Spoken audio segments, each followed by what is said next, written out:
Oke, waktunya kita coba dan sudah berembun, tandanya ini sudah berhasil.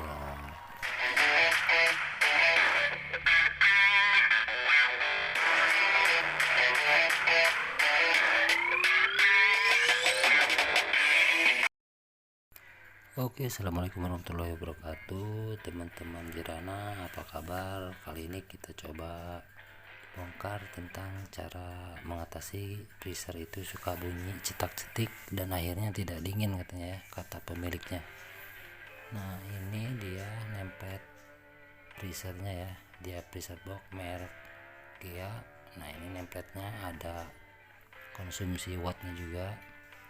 Nah, langsung aja ke inti permasalahan. Saya enggak videoin tentang sebelumnya kerusakannya ya. Intinya biasanya kalau sudah cetak-cetik itu ada kerusakan pada overload protector yang seperti ini ya.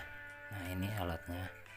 Dan ini jika memang sudah lemah itu cepat putus ya. Jadi pada saat kepanasan mesin atau ampere belum mencapai pun dia sudah putus ya, untuk mengamankan mesin supaya tidak terbakar. Nah, setelah saya ganti ini bagus ya, sudah hangat, di bodinya panas, itu bagus, menandakan freon sudah berjalan dan mesin sudah bekerja dengan baik. Nah, ini nempelnya dia punya load ampernya ada di bawah 1 ampere ya, di bawah 1 ampere dan maksimalnya 1,3. Nah, ini udah bersalju ya, sudah oke, sudah bagus.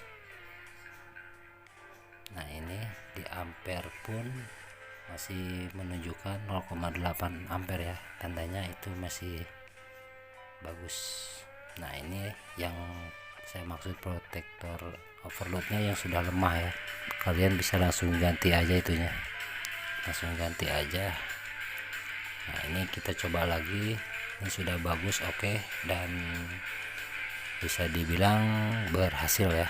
Nah, ini alatnya yang kalian mesti beli atau cari seperti ini, kalian bilangnya overload.